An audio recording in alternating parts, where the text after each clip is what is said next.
Hey folks, it's Ardwulf. Welcome. We're going to delve into another RPG product today, and as promised, a couple of promises will mature in today's video. We are going to cover the Kingdom of Kaldor. This is a Columbia Games product. As we did last time, I'll show you the original Kaldor Kingdom module. Now, a lot of this also appeared in the pages of Encyclopedia Harnica, but this is one solid big book. With these 10 articles or something like that in it. Quite beefy book, quite small print. There's a lot of information in here. This is my old one. This is from 2000. This is from 1986. So later, when Columbia had decided that they were going to go with a strictly loose leaf format, they re-released the Kingdom, a new version of the Kingdom of Kaldor that was, you could buy it in print and in one of these binders. I would have picked this up either at Origins or Gen Con from them. I might have mail ordered it. I think I've mail ordered from them before. So this is the new version. The version in here is the version we will be going through. Also, if you're here for the giveaway, stay tuned. We will be covering that today. So let's start looking at the Kingdom of Kaldor. So let's place Kaldor in the context of the island of Harn. Okay, so you have Western Harn over here and Eastern Harn over here. Kaldor is, I think, the largest kingdom on Harn. And it sits at it's a landlocked kingdom, but it sits at the confluence of two major trade routes. The Salt Route and the Jenin Trail. And I think the Silver Way runs up from... Is that not true? Oh, Noron's Way runs up. That's for sure. Azadmir up here is the Dwarven Kingdom. So here's Kaldor in the middle. It's a pretty big kingdom, so we're going to get to see, unlike last time where we looked at Kybissa, which is a very tiny kingdom, we're going to get to see a big Harnic kingdom. I will also mention, I think you can get this for free on Drive-Thru RPG from Columbia, the regional map, which is this map, and this Harnic religious calendar. So this has all of the months. This tells you when the holy days are. You can actually, it functions like a regular calendar. It's actually pretty cool. Getting on to the Kingdom of Kaldor, however, we get this title page, Kingdom of Kaldor, blank page as usual, and then we get this political map. Now this shows us, looking at this map, this shows us pretty much the whole kingdom, but it's at a fairly high level. The hexes that are on this map are the hexes that are on the regional map as well. The big map that I just showed you of the whole island, that's the regional map. This is the political map of Kaldor, and what scale these are at kind of depend on what we're looking at. So then we go into the poetic map of Kaldor. So this is the kind of in-universe map that you can hand to your players, and it will represent the actual physical map that the characters have. These are really cool. There's a ton of these for Harn. There's one for the whole island. There's one for each of the kingdoms. And I think there's some other ones as well. And you can hand these out as in-game artifacts that the players can physically put their hands on. It's really pretty neat touch. Now we start getting into Kaldor. And I'm not going to go through the whole Kingdom of Kaldor exhaustively. I'm going to try and buzz through this relatively quickly. But the article is 60 pages. The Kaldor article itself, not counting the cover, the blank page in the front, is 60 pages. So there's a lot here. It's a fairly big kingdom. If you want to view this as a review, which I'm not really doing it as a review, but I'm pretty comfortable telling you, I recommend this product. I recommend Harn in general. The caveat is that if you need to be looking for this kind of setting, which is a setting very rooted in the actual medieval period. If you want something like a Game of Thrones type of setting, as I have said before, you can introduce that. Grittiness is kind of here. So you can absolutely do that kind of thing in Harn, and it will feel completely at home here. If you want to see how a really well done and really thoroughly done fantasy kingdom is constructed, then this is a great model to look at. I think they've given this away for free periodically too. And again, I haven't mentioned it yet. You can get all of these articles, these Harn package articles, on DriveThruRPG. You can get them directly from Columbia, or you can order them from Columbia in printed form. But I think at this point, the majority of the audience is pretty comfortable with just ordering stuff and buying it in PDF and printing it themselves. So we have this long chronology of the history of Kaldor going back to 1300 BT, which is before Tuzin, which is the current calendar. It is currently 720 TR, or Tuzin Reckoning. So history, and I've mentioned before in at least 2 videos, that I find the Harn history material to be really well done, really interesting, fun to read, and loaded with adventure hooks. This is very valuable. Every page in these things has adventure hooks in them. It's not just, oh, here's some detail just to have detail. There's things you can do with this. So we talk about Lothrim the Foul Spawner, which is a whole interesting thing that I can talk about in a separate video if you'd like to see that. Here's some more stuff. Here is the list of the monarchs of Kaldor. Here's the ruling houses. That's actually a pretty brief history, to be completely honest. But we're still in it, too. King Torastra was pretty neat king, and as is King Miganath, the current king.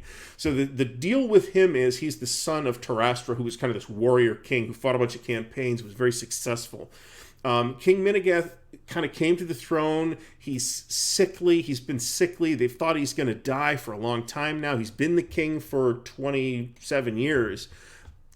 Everybody thinks he's going to drop dead. He does not have a legitimate heir. So the expectation is that when King Miganath passes away, there will be a succession crisis in Kaldor. Again, here's your Game of Thrones type of inspiration. You can draw as much from that as you like. Here is a thing on that, the Kaldoric succession problem. Miganath does have some illegitimate children, but no legitimate children. Here's some things on natural resources. If you recall from the Kybissa article, we got this little tiny grid of where the economic resources in the kingdom are. Here's the grid for Kaldor. It's much, much larger. Again, we have some information on the way economics works in Kaldor without overloading us with all this information on the feudal system and all that, which you can actually get that too in Harn. If you have the Harn master module, I think that's what they're calling it now, that is where you will see that information. Here's some things on the religions present in Kaldor. This is going to be, as is most of the kingdoms on Harn, are the nobility are Loranian, and the common people are Peonian, and there's a scattering of other things. There are multiple places on Harn where that's not the case, but in Kaldor, Meldarine, and Candé, that's how it works. And the discussion here will talk also about what deities are proscribed, or they will burn you if you openly worship them here. In this case, that is Agric, Morgath, and Nave. The Church of Save Knor has a temple. That's the god of knowledge. I could do a whole video, honestly, on the Harnic pantheon, so let's not dig into that any more than we already have. Here's what they eat and drink. That's pretty cool. Here's what they wear. This is actually really nice to see. This gives you information on how to describe the scene when you are in Kaldor. You're in this place. How is it different from the other place that you just left? Here, we somehow skipped past it. Here is the heraldry of the great clans of Kaldor. I mentioned this in the Kybissa video, and again, we have full heraldry for all of these noble houses, and if you want to get into the heraldic descriptions in here, you can. And again, we have the little mottos for each house, which is cool. The brave never fall is the motto of House of Kaldeth, for example. So you get that kind of thing too. Here is the genealogy of Clan Elenza, which is the royal house at the moment of Kaldor. That might change soon, interestingly enough. Here is the royal government, and it will tell you who these people are that fill these positions at this time and give you some information on them.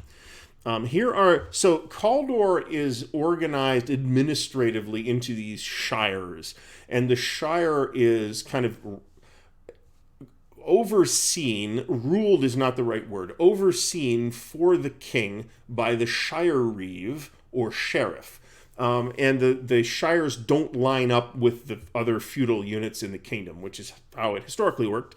And so you've got this sort of parallel layer of these sheriffs and their people who kind of work directly for the king. Here and the shires are divided into hundreds, and here we have the forest hundreds. So these are like the royal forests. Not exactly, but these are, some of the hundreds are like designated as forests. These are pretty much royal forests, actually. And some of them have some things going on in them. So, and because Kaldor is fairly big and it's fairly spread out, there's a lot of these. Military resources. So this actually tells you, of all the fiefs in the kingdom, how many men they can muster. It also tells you where they are, which is useful.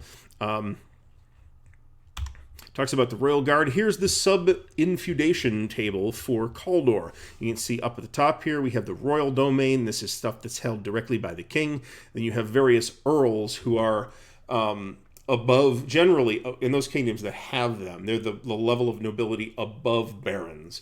On the island of Harn itself, the dwarves might be an exception to this. The levels of nobility are pretty much landholding nobility. There are, knights that hold manors. There are barons that hold keeps or really nice manors, and then there are earls that generally hold either keeps or cities or they have barons that serve them. And then everybody reports up to the king. There's no higher. It's Baron, Earl, King. That's pretty much it. And as you can see, we have a number of specialty fiefs down here that are something special. These are the religious holdings. And now we're going to go through each of the fiefs. Each of the fiefs is going to get its own page. We're going to get a picture of some important person there. We're going to get details on that. We're going to see the land quality. As we can see, the land quality here is fairly high. People will tend to build farms where the farmland is good. That makes sense. This ugly dude, without going through all of these, and it's given us the heraldry here as well. And it's a fairly big kingdom, so there's a lot of these. And a lot of these locations actually also have articles on them, I should point out. I will leave it as an exercise to the viewer to go look that up on DriveThru or Columbia's site. But a lot of these, Qualdor's Keep, for example, I have an article on that. I don't know if it's still available, but there is one. There's one on Tashal, which I can show you. If you want to see it, please leave me a comment. Which is the city, the big city at the crossroads of the Salt Route and the Jenin Trail. It's one of the biggest cities on Harn. And we've got all these different fiefs. All of them. Okay, so here we have the religious holdings, the fiefs held by the churches. This is what's held by the Church of Peony. Is the Lauranian Church, does the Lauranian Church not have holdings? Or did I miss them? That's possible. And then at the back end, we have the Settlement Index, which is a 2-page index of all the settlements on the Atlas Harnica maps, which I think I have, but I didn't think to dig them up for the video. Sorry about that. Those are the detailed maps. If you want to see an example of those, go check out the Kybissa video. I show you the Kybissa Atlas Harnica map in there. That's basically this regional map cut into these squares and then blown way up so that you get tons of detail on that area. And you can see Kaldor eats like 6 of those squares, so there's a lot to cover here. This is generally considered a really good starting place for campaigns in Harn. I think a lot of people would tell you it's the best place to start campaigns. There's a lot going on. There's a big city here. You can do urban stuff. There's nobles that are jockeying for position for when the king drops dead. There's the whole story of the treasure war, which happened like 35 years ago or something like that, where thieves broke into the treasury of the king of Kaldor and stole this sword. And based on the rumor that they had come from Kybissa, Kaldor invades Kybissa and takes that over, but they never find the sword. This is just one of the various plot hooks that evolve out of the history of Harn, and why I think the history is so interesting. To put Kaldor in a little bit larger context, there is something interesting about Kaldor and its placement on Harn. You may already recognize that Harn is very human-dominated, okay? There are 4, like, non-human, quote-unquote, races on Harn. There's humans, obviously. There are elves and dwarves, who are essentially Tolkien's elves and dwarves. There are the Ilme, who are these sort of dragon-like humanoids. They're kind of peaceful, and they live in Ilmen Marsh, which is right here. And there are the Gargoon, who are basically the orcs, but they don't really look like orcs. They fulfill the same narrative role that orcs do. But they're actually very different and interesting. There's different like breeds of orcs, but they also have this kind of racial memory and nests. They have nests and queens. They're almost sort of insect-like in some respects too, although they are not insects. They're these like little hairy dudes. So that's actually pretty interesting. There's a book on that. I don't know what's available right now, though, so I don't want to talk about stuff that's not available and send you off on a wild goose chase to find out-of-print stuff like I did. So Harn is human-dominated, but there is an elven kingdom. That elven kingdom is Evale, and it is located down here in the Shava Forest. There is a dwarven kingdom, which is called Azidmir, and it is up here in the Sorkin Mountains. And the maps and floor plans of the citadels of Azidmir are actually really cool, too. Kaldor is in an interesting spot because it is actually between those two. The dwarves do a lot of trading with humans, but they don't like to mix with humans particularly. And the elves are very aloof because of them screwing things up in the past, basically. And there's a bunch of things going on at specific locations. A lot of the locations... We're getting, again, into the area of, I don't know the current status of a lot of this material, but a lot of these named locations on this map have articles on them that go anywhere from 4 to 12 pages of floor plans and details and personalities and weird stuff going on. So there's a ton of material here. If you want a detailed setting, just strictly from the standpoint of detail, you really should take a look at Harn. So, again, is this a review? I don't know. I don't know that I have provided a review type of information. But I will tell you that I do recommend this as a setting, assuming that you are looking for a setting like Harn, which meaning you want a very medieval feeling setting. Some people call it low magic. I have previously expressed my unwillingness to use that term because it's actually very cunningly set up so that there's a dial you can actually put as much magic in here as you want, pretty much. It's just that it's not necessarily common. There's not necessarily a wizard in every village. But there's still wizards. In the book, there's an order of wizards who are on Harn, and there's a lot of them on Harn, comparatively speaking, because there's a lot of weird stuff going on over here. There is an actual deity that lives on the island, and a bunch of demigods, too, for that matter, up here at Araka Kalai. So, without getting into the details of Harn as a setting, which I should do another video on, really, I would like to start talking about giving something away. Now, I picked this up, like I said before, let's fix this guy here. I picked this guy up a long time ago, probably around 2004.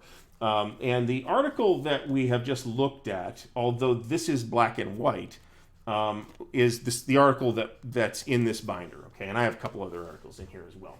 What I'm going to give away today, provided you win, is a new copy of The Kingdom of Kaldor from Columbia Games. This was provided to me from Columbia Games, so thanks, Grant, for doing that. And this is a physical copy, right? This is not a PDF. I'm going to mail this physical copy to you. So all you have to do to be eligible to win is A, be subscribed to the channel, and B, put a comment below and give me something that tells me that you are interested in Harn or why. It can be as simple as I'm looking for a cool fantasy setting.